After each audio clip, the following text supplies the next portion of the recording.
এটুকুই বলবো, আমরা প্রায় 7 বছর পর টেট দিয়েছি 2022 সালে। তারপরে সেই বলা হয়েছিল যে 1-1.5 বছরের মধ্যে সমস্ত পুরনো নিয়োগের জটিলতা কেটে গেলে তারপরে নিয়োগ দেওয়া হবে। সমস্ত পুরনো যে জটিলতা সেগুলো কেটে গেছে, 48 ঘন্টা পেরিয়ে গেছে। আমাদের পর্ষদ সভাপতি মাননীয় গৌতম পাল প্রতিশ্রুতি দিয়েছিলেন যে আমাদের ইন্টারভিউ নোটিফিকেশন আসবে, তার হাতে 50,000-এর ওপর প্রাথমিকের শূন্যপদ আছে, সেই শূন্যপদ উনি প্রকাশ করবেন। আজকের দিনে দাঁড়িয়ে আমরা এই করুণাময়ী পর্ষদ থেকে ঢিলছোড়া দূরত্বে আমরা বসে আছি। আজকে মানে আমরা 3 থেকে 4 দিন আমরা পর্ষদে যাচ্ছি, বিকাশ ভবনে যাচ্ছি। আমরা চাইছি শিক্ষামন্ত্রী আমাদের মাননীয় ব্রাত্য বসুর সাথে দেখা করতে, আমরা ডেপুটেশন জমা দেওয়ার জন্য হন্যে হয়ে ঘুরছি। এখনো অবধি ওনাদের সময় হয়নি আমাদেরকে ফেস করার। আজকে আমরা আমাদের বাবা মা, আমাদের পরিবার পরিজন সমস্ত কিছু ছেড়ে আজকে আমরা রাস্তায় বসে আছি। আমরা একটা মেয়ে, আমাদের বহু মেয়ে, আজ প্রায় 300, 400, 500 ছেলে মেয়ে রাস্তায় বসে রয়েছে একটা চাকরির জন্য। আজকে সরকার আমাদেরকে বাধ্য করেছে রাস্তায় নামতে। আমরা কিন্তু বলছি না আমরা কোনো রকম কোনো সরকার বিরোধী নই। আজকে আছেন আমাদের প্রতিনিধি, আমি রাজু ঘোষ রয়েছেন, রাজু ঘোষ সমর্থন করেন তৃণমূলকে এবং তৃণমূলের অনেক নেতা কর্মীদের সঙ্গে তার যোগাযোগ আছে।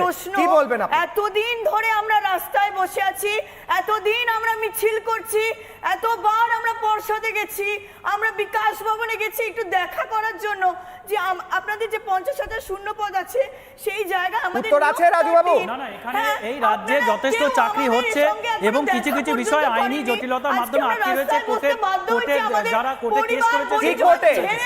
উনি তো বলছেন সমস্ত জটিলতা কেটে গেছে, কোনো জটিলতা নেই। উনি বলছেন মিথ্যে কথা বলবেন না, এখানে মিথ্যে কথা বলবেন না। দেখুন 100টা লোকে যে চাকরি অ্যাপ্লিকেশন করছে, 100টা লোকেরই সেখানে দেখা যাচ্ছে 80 জনের চাকরি হয়ে যাচ্ছে, 20 জনের চাকরি হতে সেখানে বাকি থাকছে, আবার পরে হচ্ছে। মমতা 7,000 কোটি টাকা দেবেন বলছেন, এরা চাকরি চাইছে, কি বলবেন?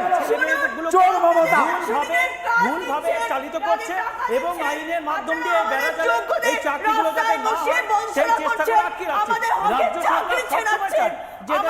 কি কোর্টে? আচ্ছা উনি কি বলছেন শুনি, কি বলছেন? কি কোর্ট? কথাও শুনতে কি বলছেন? এটাই হচ্ছে বাস্তব, এটাই হচ্ছে বাস্তব। আসলে উনি বলছেন ওরা চায় চাকরি হোক, বলতে দেবে না, এরা চায় বলতে দেবে না।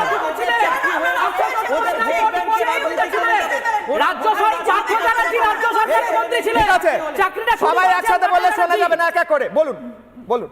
আমাদের কথা হচ্ছে আমরা চাইছি প্রতিনিধির সাথে দেখা করতে, কেন আমাদের পর্ষদের গেট থেকে বারবার করে আমাদেরকে ফিরিয়ে দেওয়া হচ্ছে? আমরা আবার সেখান থেকে প্যানেল বেরিয়েছে, কোর্টের অর্ডারে চাকরি হচ্ছে, কিন্তু একসাথে সরকার চলতে পারে না।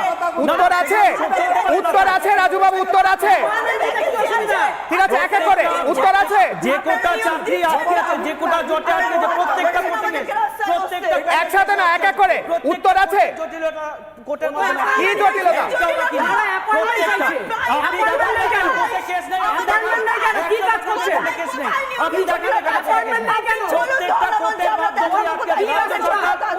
ঠিক আছে, ব্যাস। এই বিজেপি সিপিএম কংগ্রেস তারা ভুল বুঝিয়ে এদেরকে ভুল পথে পরিচালিত করছে। ঠিক আছে, উত্তর নেই, উত্তর নেই, উত্তর নেই, উত্তর নেই, ফিরতে হবে আমায়, ফিরতে হবে। ঠিক আছে, অদিতি আবার আসবো, ফিরতে হবে না, উত্তর নেই।